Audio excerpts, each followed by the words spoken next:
Muy buenas a todos y a todas y gracias por asistir y participar en este proyecto de los Filocafés Online, donde se busca compartir, charlar y debatir sobre temas varios de la filosofía. Me presento. Esta que os está hablando, que aunque algunos ya me conocéis, pero para los que no, soy Esther Guirao, humanista, editora de la página Argefilo y la que arma este tinglado del pensamiento y del dejarnos llevar por el viento del logos.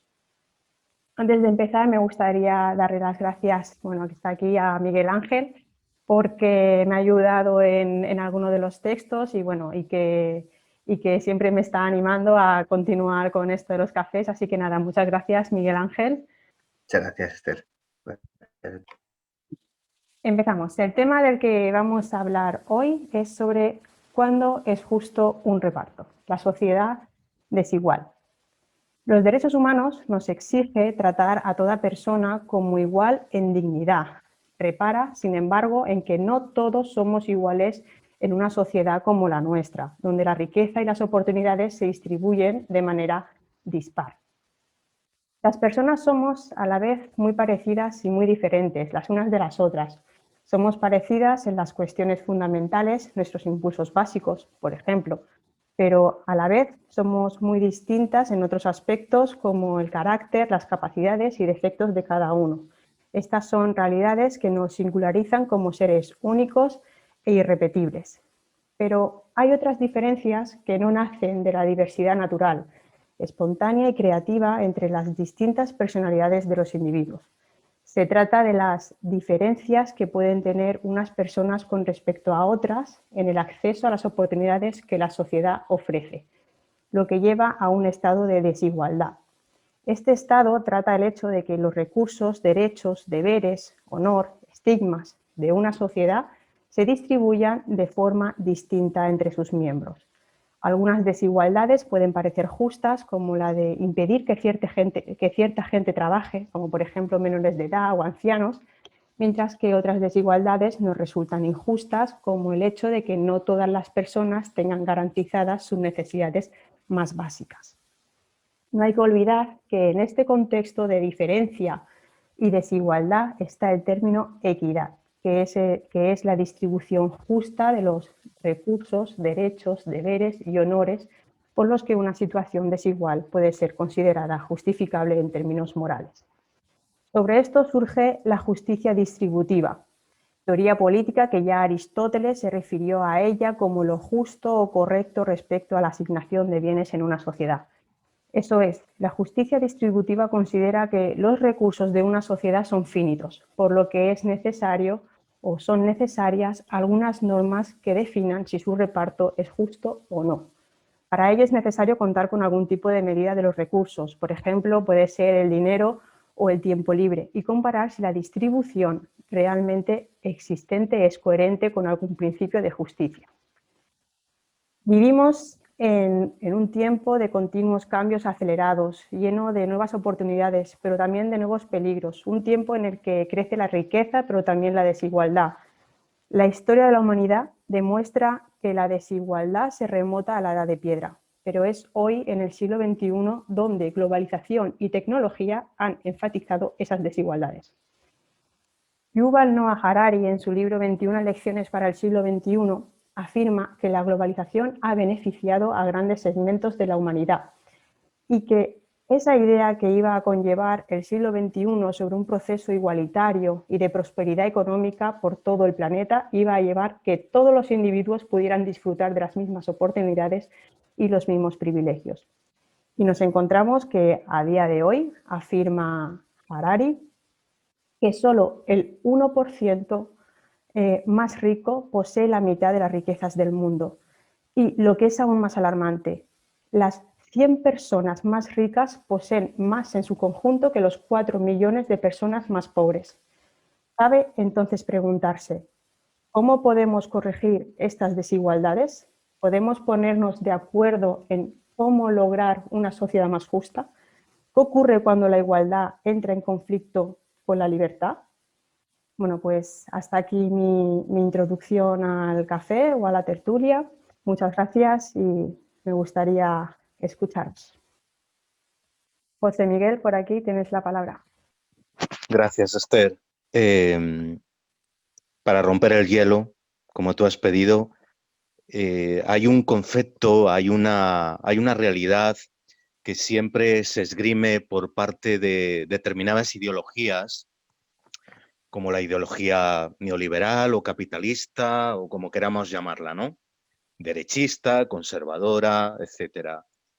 Siempre se esgrime para poner una especie de muro, de veto, de pared, para que las personas renuncien a cualquier intento de igualitarismo, a cualquier intento de construir una sociedad más equitativa, pero no solo en lo económico, en lo social, en el acceso a la cultura, en el tipo de vínculos humanos a los que podemos acceder, que también se ponen muchos vetos, vetos de tipo racial, económico, cultural, etcétera.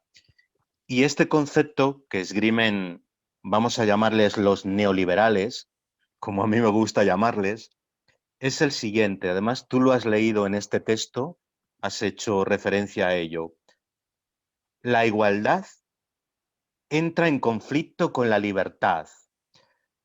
Yo, mira, no soy un filósofo profesional, ni tengo grandes dotes intelectuales, pero lo que tengo muy claro es que esto es una de las mayores falsedades que han podido expandir a lo largo del mundo, introducir en las conciencias de las personas, etcétera. ¿Por qué demonios, si alguien lo sabe, por favor, la igualdad tiene que entrar en contradicción con la libertad? Yo creo que es precisamente todo lo contrario. Si no hay igualdad, jamás tendremos acceso a la libertad como tal. Jamás. Gracias. Muchas gracias. Débora, tienes la palabra. Hola a todos, hola Esther. Sí, tengo harto que hablar respecto a la igualdad que entra en conflicto con la libertad. Creo que es importante establecer que entendemos en esencia quién es el hombre. Yo creo que teniendo esa respuesta podríamos llegar a responder si entra o no en conflicto la igualdad con la libertad. Si vemos la postura de la filosofía clásica, se entiende que el hombre es un animal racional. Y es justamente en la racionalidad donde radica lo que es propiamente humano, que son las facultades superiores, la inteligencia, la voluntad y justamente la libertad. ¿Y qué importancia tiene la libertad y cuál es el orden lógico para que esa igualdad no entre en conflicto con la libertad? Tendríamos que tener claro que la inteligencia, en cuanto a facultad rectora, que es una especie de ampolleta que ilumina la realidad y te muestra lo que las cosas son objetivamente, esa ampolleta ilumina a la voluntad para que nos dispongamos a elegir bienes. Y en uno de los textos se habla respecto a los bienes. Respecto a los bienes, Aristóteles menciona que es complejo definir qué es un bien, pero en principio entenderemos por bien aquello que es conveniente al sujeto, es decir, una persona que está enferma, la salud representa un bien. Para la persona que tiene frío, el abrigo representa un bien. Pero hilando más fino, lo que se entiende por bien en la filosofía aristotélico-tomista es el bien es aquello que perfecciona al ente, en este caso al sujeto. Nosotros teniendo inteligencia, voluntad y libertad, que si bien no elegimos tener inteligencia, simplemente la tenemos, la opción es actualizar la inteligencia e inclinarnos a elegir bienes que nos perfeccionen como personas, es decir, virtudes, o no hacerlo. ¿Qué lugar ocupa acá la libertad?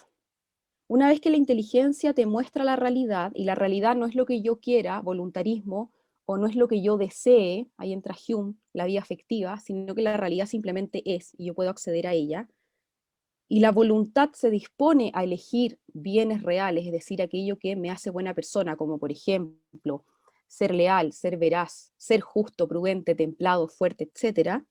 La libertad, el lugar que ocupa ahí, es que la libertad, como se entiende en el sistema capitalista neoliberal, la libertad se entiende como hacer lo que yo quiera, siempre que no perjudique al otro. Pero para Aristóteles y para San Agustín, la libertad es hacer lo correcto, hacer lo correcto. Y hacer lo correcto es justamente conocer con la inteligencia, elegir bienes reales con la voluntad y finalmente, digamos, ejecutar aquellos actos. Eso es lo que se entiende por libertad. Entonces, cuando uno hace lo correcto, es capaz de discernir lo que está bien de lo que está mal, lo justo de lo injusto. En ese sentido, la igualdad no entra en conflicto con la libertad. Y cuando se habla también de libertad, me interesa también dejar un poco el debate abierto que tú partiste hablando, Esther, respecto a la dignidad. Todos somos dignos. ¿Qué es la dignidad? ¿Qué significa la dignidad? ¿Qué es lo que se busca? Y claro, el conflicto respecto a la libertad, insisto, tiene que ver con la concepción de hombre que tengamos, porque para el sistema neoliberal el hombre es libertad. El hombre no es un animal racional, no es un ser inteligente que tiene voluntad libre, sino que se eleva a un nivel que no corresponde la libertad. Por tanto, la libertad se entiende como hacer lo que yo quiera. Y es ahí donde caemos en este ser humano egoísta que busca su propio bien, su bien personal, y no ese bien común que tanto anhela, digamos, en sus escritos Aristóteles. Muchas gracias, Débora. Tienes la palabra, Miguel Ángel. Sí, pues muchas gracias, Esther, pues muy interesante. Muchas gracias, Débora y José Miguel. Pues bueno, yo simplemente quería compartir algunas ideas más y yo creo que va hilando un poco con lo que vais diciendo. Y bueno, mi primera intervención simplemente las reflexiones que he estado realizando respecto a en qué sentido puede haber un reparto justo, ¿no? Esa justicia distributiva. Habría, yo creo que una relación entre un primer momento que sería la igualdad de oportunidades, el garantizar la igualdad de oportunidades en el proceso de obtener los bienes, de ahí que efectivamente tendría que haber de partida un esquema de libertades, como dice John Rawls, aquí sí que es verdad que, bueno, más ajustándonos a Rawls, un esquema de libertades básicas máximo, pero compatible y con los demás, es decir, que no limite libertades de los demás, es decir, que todos tengamos las mismas libertades y podamos además acceder o se nos pueda garantizar el acceso a la igualdad de oportunidades. Pero ¿qué sucede? Que efectivamente en ese proceso puede surgir una desigualdad de resultados desmesurada. Entonces, claro, habría que intentar reducir la desigualdad de los resultados. Lo que sucede es que cuando de facto garantizar la igualdad de oportunidades es difícil, por eso también hay que tratar de reducir la desigualdad de los resultados. Sin embargo, si se pudiese absolutamente garantizar la igualdad de oportunidades, garantizando ese esquema básico de libertades, de derechos y obligaciones, ¿hasta qué punto esas desigualdades no podríamos, no serían justas, ¿no? Porque si quitamos la desigualdad de los resultados, nos encontraríamos también en que el sujeto se hace irresponsable del resultado, es decir, no va a tener que responder, es como si estuviese protegido de sí mismo, de sus malas decisiones, de tal manera que al fin y al cabo se corregiría al final los resultados. Yo he hecho algo, tenía igualdad de oportunidades que los demás, no me hago responsable del resultado, en tanto que al final el resultado se va a corregir y nos va a hacer a todos iguales, va a repartir de forma igualitaria. Entonces, al igualitarismo aquí sí que le veo algunos problemas. Porque sí que, claro, pero puedo comprender efectivamente lo que decíais de la concepción del ser humano, en tanto que, bueno, pues tenemos una concepción del ser humano ciertamente iusnaturalista, con ciertos mínimos compartidos en esta sociedad, en esta cultura, en el que efectivamente habría unos mínimos que tendrían que ser atendidos. Ahora, también ahí habría, en esa cubrir esos mínimos de necesidades, ahí también habría un debate de qué son necesidades para el ser humano. Y ese sería otro debate. Y bueno, de momento esta sería la primera intervención. Muchas gracias. Muchas gracias, Miguel Ángel. José Miguel. Gracias, Esther. Un poco de lo que decía Miguel Ángel hace unos instantes, creo que ha hablado en un momento dado del concepto de la meritocracia, el tener suficientes méritos como para poder llegar a conseguir una situación social y económica mínima para, bueno, para poder subsistir, ¿no? Y yo con esta cuestión de la meritocracia siempre he tenido muchísimas dudas, ¿no? Vivimos en un sistema, el imperante, que siempre nos está insistiendo con nuestros méritos. Tienes que estudiar, tienes que prepararte, tienes que tener suficientes méritos para acceder a un mercado. Ojo con esto, le llaman mercado, es decir, ya es una mercantilización de la vida, pero lo que es peor, de la persona, ¿no? Del ser humano. Tienes que tener suficientes méritos, como decía, pero en un ámbito social, en un mercado, en un contexto económico, en el que no va a haber suficientes oportunidades para todos, por muchos méritos que tú tengas.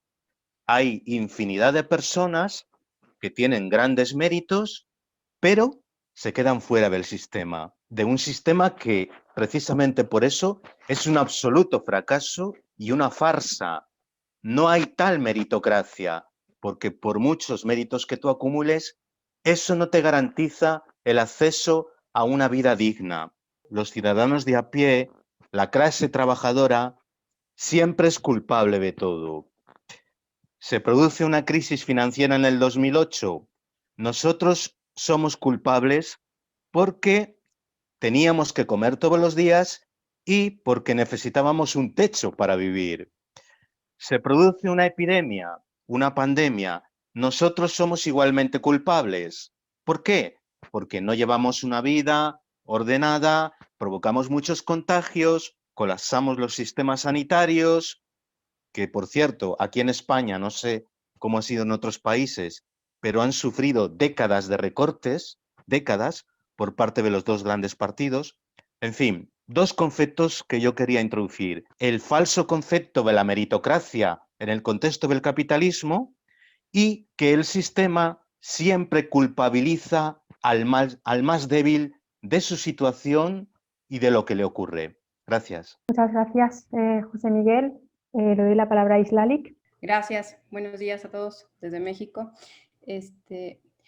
Yo quería ahondar un poco justamente o tocar un punto también importante en relación a este estado de cosas neoliberal en donde sí hay en apariencia un discurso que se ha venido trabajando incluso de manera política y educativa, en la que se ha preparado precisamente, como dice José Miguel, una concepción de la meritocracia en aparente igualdad de oportunidades, pero más bien es en igualdad de posibilidades de ser, que esto se da a través de la educación, de la formación, en donde al parecer todos pueden llegar a ser o a desempeñar una actividad laboral, pero que en términos reales de oportunidades efectivamente no se generan porque las condiciones del mercado, que es la finalidad del discurso neoliberal, se da de otra manera y tiene sus propios ritmos y sus propios intereses.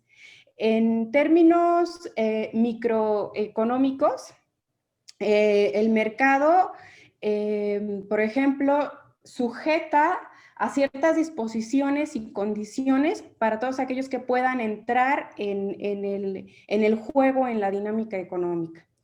Tienen que cumplir ciertas normas, ciertos reglamentos, ciertas reglas del juego. Y en un nivel macroeconómico no es diferente. Y en este sentido, las condiciones se ven aún más estrechas, de tal manera que la actividad productiva se distribuye de manera desigual. Y entonces, efectivamente, todo aquel que quiera entrar, eso es el caso, por ejemplo, de México.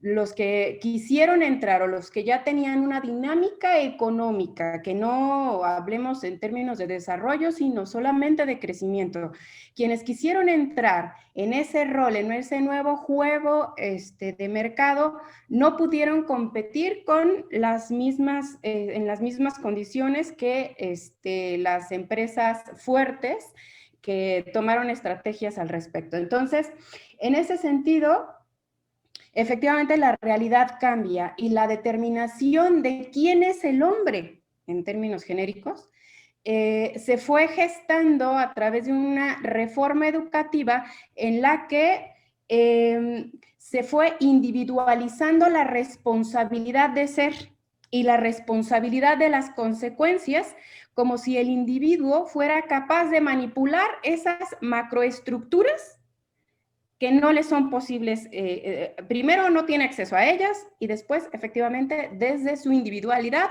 no alcanza a manipular o a transformar. Entonces, ¿en qué se convierte el individuo? Pues en una mano de obra barata. en una mano de obra hábil, en una mano de obra suficiente, en términos solamente de crecimiento. Y evidentemente las condiciones para conseguir necesidades, satisfacer las necesidades suficientes, fundamentales, que son las vitales, le agota para poder siquiera pensar en cuestiones de desarrollo, en cuestiones de dignidad. Entonces, tenemos ahora una sociedad cansada, una sociedad fatigada de solo cumplir con ciertas actividades que le remuneren y le generen más o menos una vida en términos vitales.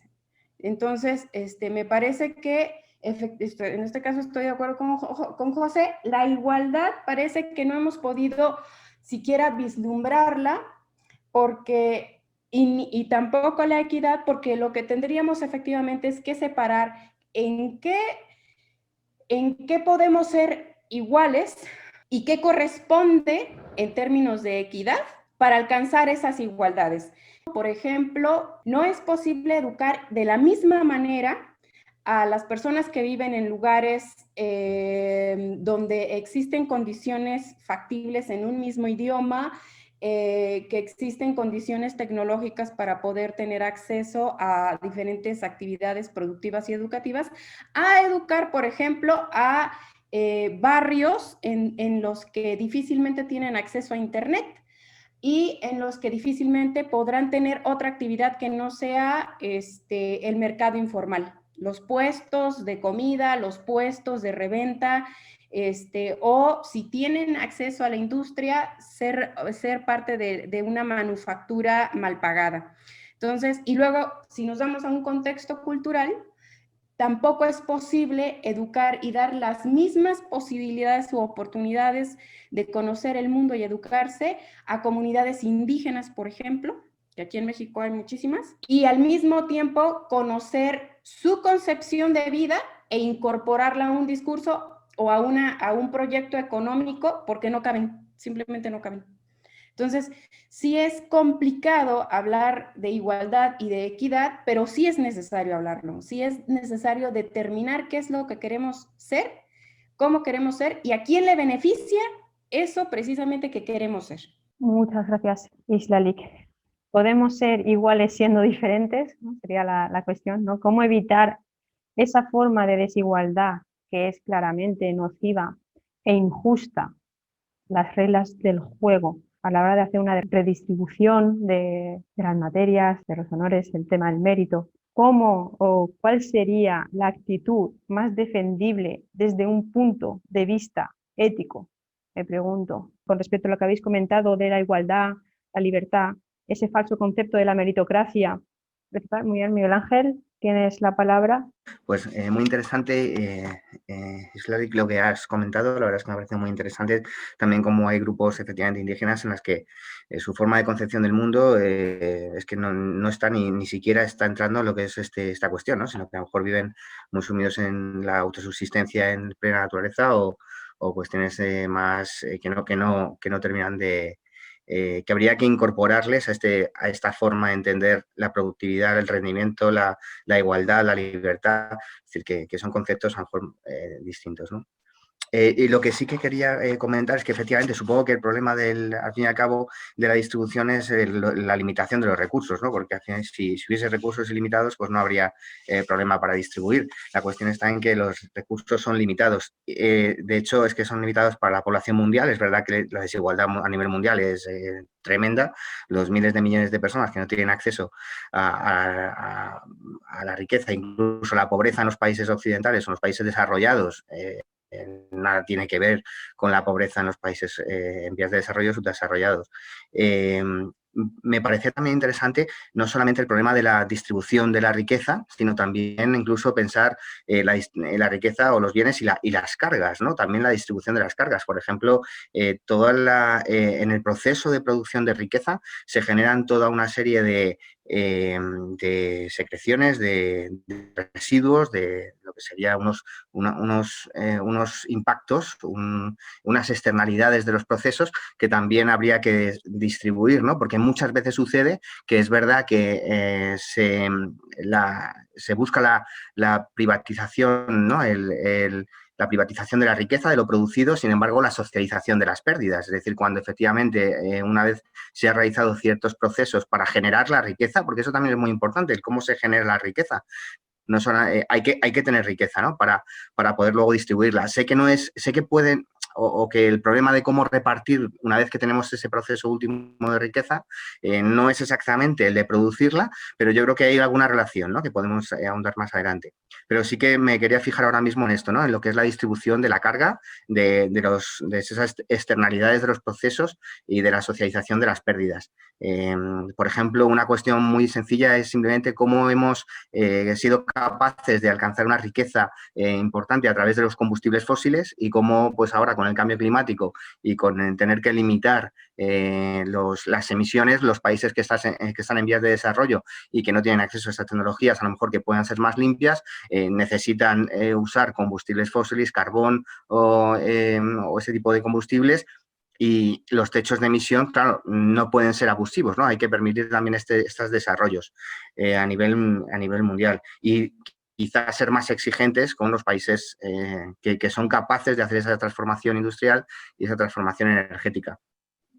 Y por otro lado, si pensamos efectivamente en qué fuerzas, eso que decía también Islali, que es muy interesante también, ¿no? Sobre qué fuerzas podrían ayudar a una mayor distribución, ¿no? Como pudiera ser la educación, ese ascensor social que puede que esté más o menos averiado, efectivamente, en ciertos momentos, políticas fiscales, que efectivamente también hay que buscar un óptimo, porque unas políticas fiscales pueden reducir luego la tarta, ¿no? Lo que decía de la producción de la riqueza, que también hay un equilibrio delicado, y también las cuestiones de la sostenibilidad, porque también en el reparto tenemos que pensar repartirlo a aquellos que de alguna manera van a hacer más sostenible, ¿no?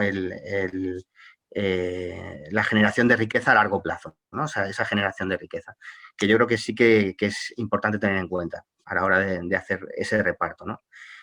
Sobre todo cuando nos enfrentamos a ese problema de escasez que digo que llegará un momento en que es que no va a haber para todos. Y por último, simplemente decir, retomando el tema del igualitarismo o de esta cuestión de igualdad y vinculándolo un poco con la libertad, hay un documental que ha puesto Esther interesante, La Isla de las Flores, que no sé si lo habéis visto. La Isla de las Flores sería pues un reducto donde se acumula toda la basura de Porto Alegre, una zona de Brasil, y donde pues después de que esa basura alimenta a los cerdos, que los cerdos tienen un dueño que compra esa basura para poder alimentarlos, pues los restos de lo que decide el cerdo que no es comestible, accedería a las personas pobres. Sin embargo, el documental termina diciendo que son libres, es decir, que estos no tienen dueño, y lo que me preguntaba es, claro, efectivamente que la libertad no nos puede salir tan cara. Yo esto lo comprendo, no nos puede salir tan cara, pero no sé hasta qué punto el igualitarismo tampoco nos puede salir tan caro que nos cueste libertad. Es un poco esta cuestión, ¿no? Que es un equilibrio difícil, ¿no? Y bueno, lo dejo aquí para que sigamos hablando. Muy bien, muchas gracias. Muchas gracias, Miguel Ángel. Alejandro, tienes la palabra. Muchas gracias, Esther, por la invitación y por la organización de todo esto, y gracias a Miguel Ángel también. Respecto a la pregunta, ¿cuándo es justo un reparto? Retomando un poco una idea que dijo Débora al principio, que era la pregunta de qué es el hombre. Esta sí me parecía siempre la cuestión de la antropología filosófica, siempre está por detrás un poco de las grandes cosas, y evidentemente de esta también vuelve a estarlo, ¿no? Es realmente qué idea hay del hombre, es lo que realmente habría que casi que compartir para decir, oye, ¿qué idea tenemos realmente del hombre? ¿Qué es un hombre? Para, por supuesto, introducir a todos los nacidos, digamos, no quiero entrar en palabras que puedan resultar malsonantes, como las personas con necesidades especiales o personas, yo qué sé, todo el nacido de algún modo entra dentro de lo que es un ser humano, ¿no? Entonces, si metemos ahí a lo que sea, el nacido, ¿no? Y así podemos meter a los animales y a todo lo que consideremos, ¿no? Porque al final la idea, cuanto más amplia sea en este sentido, quizás mejor. Evidentemente esto ni siquiera es una idea mía, por supuesto, ¿no? Yo comparto lo que piensan otros respecto a una idea general y por tanto una idea global de respuesta a lo que sería un reparto justo. Ya me centro un poco y digo, hay que ver qué son las necesidades que de verdad compartimos básicas. Supongo que ahí está Nussbaum detrás, ¿no? Con aquella idea del enfoque de las capacidades y no sé cuánto, que al final hay una serie de capacidades y demás, o lo llama capacidades o lo podemos llamar como queramos, pero realmente entendemos que son unos mínimos que están en los derechos humanos, probablemente están en los derechos humanos, tampoco hay que recurrir a nada mucho más técnico que los propios derechos humanos, que ya son suficientemente técnicos, para ver un poco cuáles serían los mínimos y ver realmente qué capacidad tenemos de que un número elevado de nacidos estén dentro de esos mínimos, ¿no? Lleguen a cubrir esos mínimos. A partir de ahí, no nos preocuparía, por ejemplo, lo que comentaba Miguel Ángel, creo que es una preocupación que podemos eludir, que es qué hará cada uno con lo que le ha tocado. Ya veremos a ver si luego lo malogra. No, bueno, esto no tiene que ver con el reparto justo. O sea, tú haces un reparto justo y luego ya veremos a ver de lo que es capaz cada uno con eso que le haya tocado, en el caso de que el reparto efectivamente haya sido justo, ¿no? Por eso la idea de qué es el hombre es muy importante para meter, para determinar qué es lo que puede llegar a necesitar como un mínimo para tener una vida que podríamos decir digna, utilizando una palabra que sí aparece en los derechos humanos, ¿no? En la Declaración. A partir de esa idea de determinar, que no es nada fácil, aunque Nussbaum lo hace muy bien, seguro, la idea de determinar qué es lo que necesitamos, podemos llegar a entender si realmente puede incluso hacerse o no, como dice la propia Nussbaum, creo también en algún momento, o estaban por ahí, había un par de personajes, no recuerdo ahora el nombre, que entendían que la idea de ser global, o sea, que no vale la idea esta de los estados, que al final hay un estado, esta idea que un poco tenemos todos de que en ciertos estados se vive mejor que en otros, o que en ciertos estados se reparte mejor que en otros. Si queremos teorizar sobre lo que es, o sea, cuándo es justo un reparto, insisto en la pregunta de esta reunión, parece que tendríamos que pensar de una manera global. ¿Cuándo es justo un reparto? Globalmente, a todos los niveles, ¿no? Y quiere decir esto que todos los países tendrían que estar implicados, que todos los seres humanos tendrían que estar implicados y que tendríamos que compartir, por tanto, inicialmente, retomo lo que decía Débora, ¿qué es el hombre? O sea, ¿qué idea tenemos del hombre? Porque así, de ahí efectivamente saldría qué idea tenemos de la libertad y qué idea tenemos de lo igual y qué idea... y qué otras ideas tenemos, sobre todo la idea también de la justicia, ¿no? De lo que es justo. En ese caso, llevado a la equidad o a donde fuere. Resumo y acabo ya en esta cosa, que solamente quería proponer un poco lo que entiendo que sería responder a la pregunta ¿cuándo es justo un reparto? Necesitaríamos de esa cuestión de decir, oye, ¿quién se implica en este asunto? ¿Qué necesidades son las que realmente hay que cubrir? Y después ya veríamos si hay o no hay, porque como decía Miguel Ángel también, que nos quedaríamos sin recursos o no. Bueno, se establece cuál es la forma de repartir para cubrir esos mínimos y luego ya veremos a ver si hay o no hay. En fin, quiero decir que tampoco creo que toque con el reparto justo. O sea, se hace un reparto justo y luego ya vemos. Es decir, bueno, si se hace el reparto, claro, es una forma la forma de repartir es decir, tantos entran dentro de esto y hay que cubrir estas necesidades. Si, esta, digamos, que es la principal dificultad que evidentemente no se me ocurre a mí, pero quiero decir que creo que es la que está sobre el foco de cuándo es justo un reparto, cuando realmente has establecido qué es un ser humano, cuáles son sus necesidades que le puede, y después cuáles de ellas se pueden cubrir y cuáles no. Cuáles de ellas se pueden cubrir a nivel local, a lo mejor, y otras es necesario que sea a nivel global, pero en general todas, para que realmente el reparto al final sea justo, parece obligatorio que sea global, porque si no, pues en fin, la inmigración, ¿dónde quedaría? ¿Dónde quedarían determinados individuos que tienen unas necesidades específicas propias de su lugar de nacimiento, que los demás desconocemos, ni siquiera entendemos como necesidades porque no nos tocan prácticamente? En fin, espero haber sido todo lo oscuro que puede ser alguien que ama la filosofía. Muchas gracias. Muchas gracias, Alejandro. Muy interesantes las cuestiones que has comentado. Le doy la palabra a José Miguel y después le sigue Débora. Sí, quería hacer varias referencias porque se me están acumulando aquí las cosas. En primer lugar, por ejemplo, referirme a lo que acaba de decir Alejandro. Yo creo, Alejandro, que el reparto es siempre justo. Lo que no es justo es el no reparto o la situación en la que vivimos desde hace, no sé, cientos, miles de años, ¿no? El reparto es siempre justo.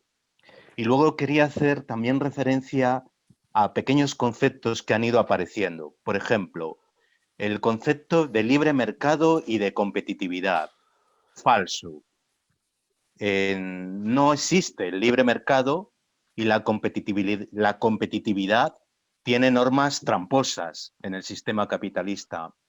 Y si no, que me expliquen lo siguiente. Ningún economista neoliberal ha conseguido explicarme esto. No sé si alguno de vosotros tendréis la explicación adecuada. ¿Cómo es posible que una pequeña empresa, que un autónomo o que una empresa de un país como Kenia o como Mauritania puedan competir en igualdad de condiciones con empresas francesas, con empresas multinacionales, etcétera? ¿Cómo es posible que a eso lo llamen libre mercado y libre competitividad? Es imposible, no pueden competir determinadas empresas con otras de un tamaño inmensamente más grande y que tienen las leyes a su favor, leyes nacionales, aranceles a su favor, etcétera, etcétera, etcétera. Segunda cuestión que ha aparecido a lo largo de los minutos. El sistema educativo que llevamos padeciendo, al menos en Occidente, desde hace ya décadas y décadas, que es un sistema educativo de índole prusiana, es decir, disciplinante y yo creo que adoctrinador en una sola ideología, en el pensamiento único, en el pensamiento neoliberal o capitalista. Consigue acumular una serie de méritos y sálvate a ti mismo. Eso es lo que llaman ahora mismo el sistema educativo, ¿no? Para mí es una forma de adoctrinamiento. Otra cuestión que ha aparecido por ahí es algo que comentaba Miguel Ángel. Miguel Ángel nos hablaba de la escasez de recursos. Bien, pues mira, Miguel Ángel, has dicho que llegará un momento en que no habrá recursos suficientes para todos los habitantes del mundo. Yo creo que eso es otro concepto, otra concepción, otra mirada tramposa y falsa. Y voy a intentar explicar por qué. ¿Por qué difiero de esto? Si el industrialismo que hay en el mundo rebajara sus ratios de beneficios, si empezaran a respetar la naturaleza, si a la naturaleza se le permitiera regenerarse adecuadamente, habría recursos de sobra para todos.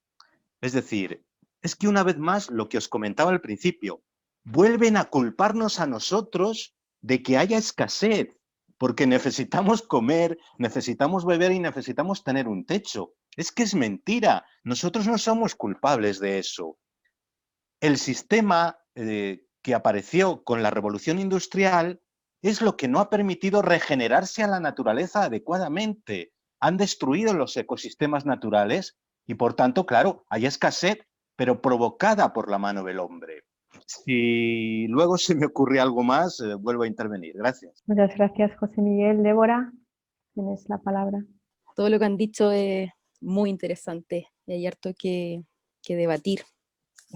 Estoy totalmente de acuerdo contigo, José Miguel, respecto a esa escasez aparente, porque en realidad no hemos respetado a la naturaleza, sino que la hemos invadido, la hemos sobreexplotado.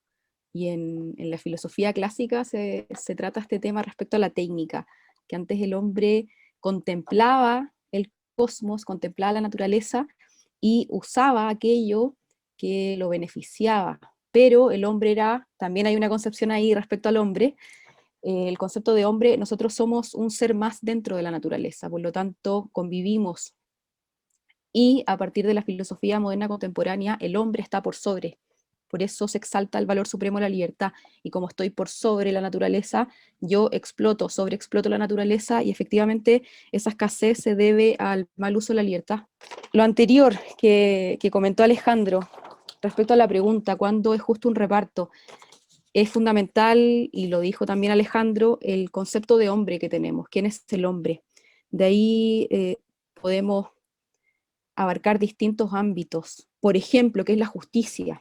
Si nosotros entendemos que el hombre es un ser pensante y es digno, la justicia en relación a la dignidad del hombre se entendería, quizás como dice Tomás de Aquino, que la justicia es dar a cada cual lo que le corresponde con voluntad perpetua y constante. Ahora, ¿cómo ser justos? Para poder darle a cada uno lo que le corresponde es fundamental considerar la dignidad del hombre, y la dignidad del hombre en Kant se establece como un principio intrínseco que por el solo hecho de ser hombres, digamos, tenemos dignidad y debemos ser tratados como fines y no como medios. Y en la sociedad actual somos usados como medios para producir y generar riqueza. Entonces hay una desvirtuación de esta filosofía clásica y que deriva en lo que estamos ahora analizando. Respecto a las necesidades, como dijo Alejandro, establecer necesidades comunes. Yo creo que necesidades comunes podríamos usar a lo mejor la pirámide de Maslow, donde la base debiese estar cubierto por todos. Por ejemplo, la alimentación, la salud, la vivienda, la educación. Y ya nos damos cuenta de que eso no es así, ¿no? No todos tienen acceso a una vivienda, a una salud de calidad, a disponer de un dinero que te alcance para vivir dignamente. Bueno, soy chilena, hoy día estamos votando por el plebiscito si aprobamos o no una nueva constitución. Y el centro donde, me salgo un poco, el centro donde se reúne la gente y se manifiesta, le pusieron Plaza de la Dignidad. Todas las demandas que hay hoy en día no se ha tocado ninguna. Por ejemplo, sueldo mínimo, y se habla de un sueldo digno para que la persona pueda vivir durante el mes, alimentarse, pagar el transporte, pagar sus cuentas, etcétera. Y ese sueldo digno, por ejemplo, no existe. Hay una gran diferencia entre el político que gana 12 veces más, 15 veces más, 20 veces más que la persona que gana el sueldo mínimo. Bueno, necesidades, yo creo que podemos establecer cuáles son las necesidades que deben estar cubiertas. Y otro tema importante yo creo que tiene que ver con el bien común. ¿Qué entendemos por bien común? Porque si la sociedad tiene como bien común cualquier otra cosa y no quién es el hombre o la persona, entonces los fines no van a apuntar a la dignidad del hombre. En el caso, bueno, del sistema que tenemos en Chile también, el bien común apunta al crecimiento económico del país. Y cuando hablamos de crecimiento económico del país, el hombre pasa a un segundo, tercer plano, su dignidad es pasada a llevar, las necesidades no pueden estar cubiertas, y ejemplos tenemos muchos. Acá pasó hace un tiempo que el ministro de Salud, que ya no es el ministro, estuvimos confinados, por lo menos donde yo vivo, que es el centro neurálgico, el centro histórico de Santiago, 5 meses confinados. Y en otros lugares de Santiago la gente ya estaba muy agotada, muy estresada, y el ministro de Educación, yo no sabía que en Chile hubiese tanta pobreza, y ahí uno se da cuenta de que la gente que está gobernando y que se supone que busca la justicia y busca el bien común, ni siquiera sabe dónde está, vive en otro planeta, no tiene un criterio de realidad, no conoce la realidad. Entonces, si la gente que nos está gobernando no conoce la realidad en cuanto es, ¿de qué manera podríamos llegar a ese justo reparto, si ya todo el sistema está corrompido? Gracias. Muchas gracias, Débora, muy interesante. Islalik, tienes la palabra. Ojalá que estas preguntas puedan servir también como para orientar la respuesta de quién es el hombre, porque es muy complicado poder como definir o tener una definición unívoca y válida para todos en todo lugar. Pero bueno, esa es la intención, supongo, ¿no? Pero las preguntas que yo quisiera plantear son, ¿a quién va dirigida la noción o las nociones de igualdad en términos de definición del hombre? ¿Qué se distribuye? Esto nos llevaría a la tercera. ¿Cuáles son los criterios de distribución? Evidentemente, en la actualidad no podemos como soslayar que queramos encontrar un punto en común para poder determinar estos criterios y que se distribuye además, porque no todos tenemos las mismas necesidades. Y tomando en cuenta el concepto de dignidad, establecer como, más allá que de la tolerancia en función de las diferencias, poder como respetar de alguna manera al interior de cada país o comunidad las formas de distribución interna y por lo tanto las necesidades que de ahí vayan surgiendo. Y nada más sería esta mi intervención. Tener en cuenta como estas tres preguntas que pudieran dar norte a quién va dirigida la noción de igualdad, qué se distribuye y cuáles serían como los criterios para distribuir eso que se distribuye. ¿A quién van dirigida el término igualdad? ¿Qué se distribuye en lo referente a los bienes y cómo se distribuye o cuáles son los criterios de esa distribución? Muy bien, tienes la palabra, Miguel Ángel. Hola, pues muchas gracias, por muy interesante este Filocafé, la verdad es que está siendo muy enriquecedor. Indicar que, bueno, que las ideas que estoy compartiendo, bueno, pues son ideas que veo que a lo mejor, por ejemplo, yo la meritocracia, pues simplemente por aclarar, no es que esté defendiendo ningún tipo de meritocracia, simplemente digo que el mérito cuando repartes parece que algo tenemos que contar con ello. No digo que sea el único, ¿no? Ni que tenga que ser este modelo. Tampoco creo que este modelo en el que vivamos sea perfecto, ni mucho menos. Respecto a cuestiones como los límites del planeta para darnos recursos, por supuesto que seguramente que tenga que ver con un sistema de explotación, pero no sé hasta qué punto podamos mantener niveles de población tan alta con otros, pero a lo mejor es posible, lo desconozco. Y respecto a qué estamos repartiendo, otra cosa que parece que escasea es el propio trabajo. El propio trabajo con la digitalización, la robotización, la tecnología, parece que también pues puede que haya un impacto fuerte. Es verdad que ya en el siglo XIX con las máquinas se esperaba también una reducción del trabajo, de la mano de obra, el acceso al trabajo, y no fue así. Entiendo que puede que no sea así, pero es verdad que será una crisis fuerte la que venga hasta que se ajuste tal vez eso, en el sentido en que si estamos hablando que el 46% de los empleos puedan ser digitalizados o hechos por máquinas, pues bueno, eso tendrá un impacto importante. Luego no solo eso, sino que también el mercado financiero es incluso hasta más rentable que el propio mercado productivo, de tal manera que se destina las inversiones a la mera especulación y a la burbuja, de tal manera que no se crea riqueza realmente, ¿no? Es decir, que y es verdad que no está tan grabado o tan penalizado esta especulación financiera, este mercado financiero, como el mercado laboral.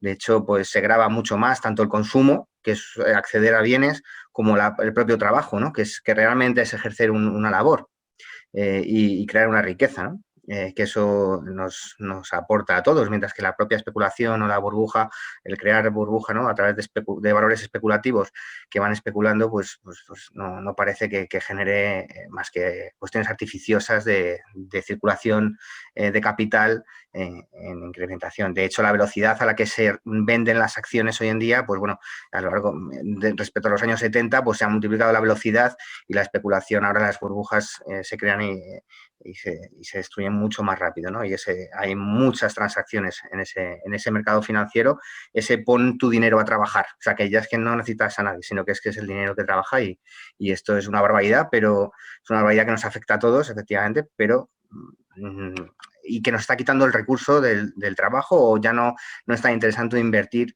en producir, ¿no? En la idea de producción para poder acceder al trabajo, de tal manera que hasta el trabajo empieza a ser también, las horas de trabajo tendrán que ser repartidas, que también hay escasez de trabajo.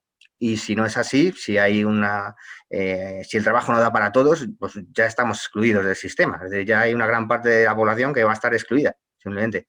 Entonces, efectivamente, esto se genera un mundo bastante deshumano, ¿no? O inhumanizado, efectivamente. Y esa pregunta por el ser humano que decís, lo veo relevante para poder apuntar a soluciones. Lo único que también es verdad que me preocupa la cuestión de lo global, aunque sí es verdad que habría que hacer un acuerdo global, pero más que nada porque tendría que haber pues un juego entre lo local y lo global en el que el individuo no desapareciese, porque si el individuo desaparece en la decisión de lo global, pues tendríamos un comunitarismo planetario que sí que me parece el fin de la historia y no el que dijo Fukuyama, ¿no? Simplemente. Y con esto acabo. Vale, muchas gracias. Vale, muchas gracias, Miguel Ángel. Tienes la palabra, José Miguel. Sí, yo quería volver sobre una de las preguntas que han salido a lo largo del café filosófico, y es la concepción del hombre. ¿Qué es el hombre? ¿Qué es el ser humano, ¿no? En la historia económica, social, humana, me parece clave esta cuestión. Para mí el ser humano es un ente, es un ser intrínsecamente digno. Y yo personalmente os remitiría a las concepciones que tenían del hombre o de la persona humana filósofos personalistas o humanistas que han sido injustamente olvidados o semi-olvidados, como son, por ejemplo, Mounier y Emmanuel Levinas.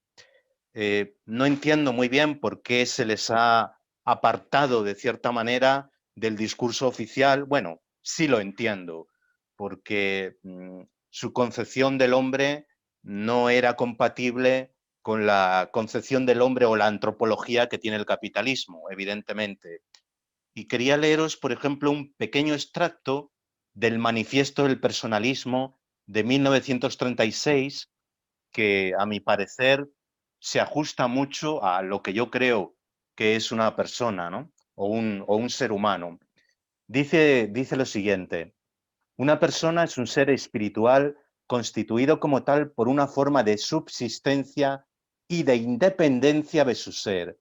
Mantiene esa subsistencia con su adhesión a una jerarquía de valores libremente adoptados. Ojo con esto, está diciendo una jerarquía de valores libremente adoptados, no impuestos por la ideología dominante, como nos está ocurriendo ahora. Y sigue diciendo: asimilados y vividos en un compromiso responsable y en una constante conversión. Unifica así toda su actividad en la libertad y desarrolla por añadidura a impulsos de actos creadores la singularidad de su vocación. Una civilización personalista es una civilización cuyas estructuras y cuyo espíritu se orientan a la realización como persona de cada uno de los individuos que la componen. Las colectividades naturales son allí reconocidas en su realidad y en su finalidad propia, diferentes de la simple suma de los intereses individuales y superiores a los intereses del individuo considerado materialmente. Es decir, tanto Mounier como Levinas, como otros filósofos personalistas, tienen una concepción del hombre como un colectivo, como un todo, no como una suma de individualidades que solo miran por su interés egoísta, ¿no? De momento, hasta aquí puedo leer. Quería comentar, ya que he mencionado antes sobre el suficientarismo y el utilitarismo, bueno, pues que dentro de la justicia distributiva, ¿no? Existen, bueno, está ligado con el concepto de libertad, ¿no? Y existen diferentes corrientes, ¿no? El libertario, neoliberales, liberal igualitario, comunitaristas, republicanos, radical igualitario como Cohen, ¿no? Y bueno, dentro de esto también está el suficientarismo, ¿no? Que no defiende ni un reparto igualitario ni tampoco en función del mérito, sino que sostiene que un reparto es injusto si deja personas por debajo de un umbral mínimo de bienestar. Y entonces ahí entraría esa cuestión que ha comentado, bueno, que se ha comentado a lo largo de todo el debate. ¿Qué se entiende por ese bienestar mínimo o qué es ese bienestar mínimo o cuáles son esos bienes mínimos? Esa pirámide de Maslow que comentaba Débora, que es la educación, la vivienda, la alimentación, y que ya vemos no todo el mundo tiene acceso a la educación y a una vivienda digna. Y luego, por otro lado, está el utilitarismo, ¿no? Que sostiene que una distribución es justa cuando maximiza el bienestar de las personas, ¿no? Maximizar el bienestar significa que la suma total de bienestar en el mundo es más grande.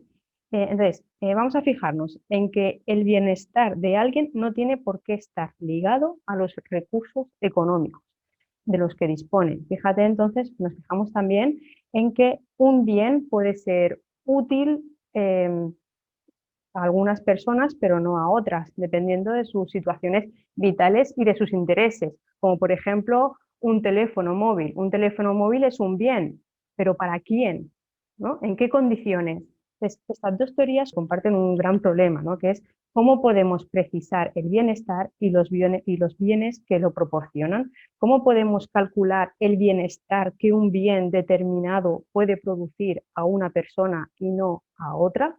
Dejo también estas preguntas aquí abiertas, a ver qué decimos en torno a esto. Pide la palabra por aquí Débora. Algo bien, bien específico. José Miguel mencionó que hay una jerarquía de valores en el hombre que son libremente adoptados y no impuestos por la ideología dominante. Me parece fundamental eso, porque esos valores que uno adopta los descubre intrínsecamente. Uno es capaz, en cuanto hombre, y a eso apunto a la definición de quién es el hombre ontológica, somos todos los hombres capaces de descubrir en nuestra interioridad ciertos valores comunes. ¿Y por qué es trascendente esto? Porque si tenemos ciertos valores en comunes, el panorama se aclara un poco. Podríamos decir que todos somos personas en cuanto compartimos estos valores, por lo tanto, podríamos buscar ese justo reparto. Y lo que tú mencionas, Esther, respecto al utilitarismo, se busca, aparece el concepto de felicidad. La felicidad consiste en buscar el mayor bien para el mayor número de personas. El problema ahí está en que cómo determinar cuál es el mayor bien para el mayor número de personas. Ahí caemos en una cierta relativización del bien, y además los valores que mencioné antes en el utilitarismo quedan de lado. Entonces ahí tenemos, de alguna forma, otra concepción de lo que sería el hombre. El hombre feliz es aquel, o mayoritariamente los que se busca el mayor bien para el mayor número de personas, ¿no? Entramos nuevamente en un conflicto en este justo reparto. Eso es, gracias. A ver, para terminar, ¿alguien que quiera aportar algo más? Es que yo veo una complicación justo cuando se cuestiona la capacidad de identificar la ideología dominante. Volvemos al punto de la educación, y entonces parece que la educación tiene un vínculo muy cercano con la ideología. Entonces no sé ahí cómo como desatar el nudo, pues. A lo mejor como con conciencia, con estimulación de conciencia, la ratio de la que hablábamos al inicio, como para poder encontrar, sí sería ventaja poder encontrar los puntos en común, porque las singularidades ahí están.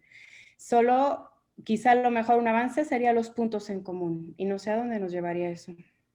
Perdón por hablar tanto, pero mencionaste ideología, y lo que se opone a una ideología, bueno, de partida la ideología viene de idea, la idea platónica, se busca, es el problema, yo creo que de fondo. Cuando tenemos una ideología, la ideología busca justamente establecer una idea de hombre, una idea de la economía, una idea de la sociedad. Y el problema de la ideología es que va contra la naturaleza.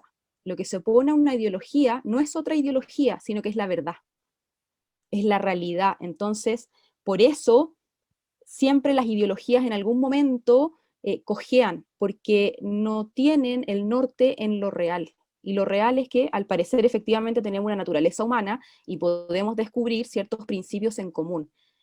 Y las ideologías van en contra de aquello que es natural, en ese concepto de hombre que ellos quieren esgrimir, en ese concepto de sociedad que ellos quieren también establecer. Y les puedo leer una cosita breve que es de un autor de usted español, que me encanta, José Ramón Ayllón. Dice, toda la concepción liberal, dice, toda visión de la vida deriva de cómo se interprete la relación entre tres elementos capitales, el mundo, el hombre y Dios. La ideología liberal admite los tres elementos, pero niega la dependencia actual del hombre y del mundo respecto a Dios. Este sería el arquitecto universal de una obra que realizó hace millones de años. Para el liberalismo, el hombre, definición de hombre, es el único protagonista de la historia, y su libertad es norma de sí mismo. No existen para ella criterios exteriores y objetivos. Al concebir la libertad como valor supremo, no se acepta el peso de la responsabilidad estable, pues implica cierta limitación del futuro obrar. Por eso, el hombre liberal se siente impulsado a realizar acciones libres en todas las direcciones posibles, aunque sean opuestas y contradictorias, evitando cuidadosamente los compromisos. El miedo al compromiso responde a una visión desenfocada de la libertad, a no apreciar que los compromisos protegen al hombre, ¿no? Les leo hasta ahí, ¿no? Acá dice, el liberalismo, la concepción individualista del hombre da origen a una sociedad egoísta. Y bueno, hasta ahí les comparto, pero el texto es mucho más extenso, entonces yo creo que acá uno de los temas, las primeras causas, es justamente qué entendemos por quién es el hombre, para poder hablar de justicia, de igualdad, de reparto. Yo creo que por ahí parte el problema. Ahora sí no hablo más, perdón, gracias a todos. A mí me está resultando súper interesante. Me quedo con esta última lectura. Muchas gracias. Debido al tiempo, damos hoy por finalizado este Filocafé, en el que hemos visto que la finalidad de la justicia distributiva, es decir, repartir de forma justa los bienes y las cargas, pues bueno, lleva diferentes dificultades, ¿no? Por un lado, resulta complejo establecer cuáles son exactamente los bienes y las cargas que hay que repartir, y también cuál es el mínimo de bienes y cargas que todo el mundo debería tener, como bien se ha expuesto. Y por otro lado, incluso si estuviésemos de acuerdo respecto a qué es necesario repartir, hemos visto que no hay acuerdo respecto a cuáles son los principios de reparto que hay que utilizar. Así resulta inevitable preguntarnos si es posible un mundo justo o si es una utopía. En cualquier caso, y aunque alcanzar un reparto justo fuese una utopía, todos los pasos en esa dirección hacen que las personas en conjunto vivamos un poco mejor. Así que, nada, dicho esto, muchas gracias por vuestra asistencia y participación. Espero que hayáis disfrutado tanto como lo he hecho yo. Sin lugar a dudas, siempre nos queda algo que tocar, pero ese algo que no se toca hace que pueda ser posible más cafés. Al fin y al cabo, la filosofía no entiende de cosas finitas o acabadas. Así que nada, hasta el próximo y dejémonos llevar por el viento del logos.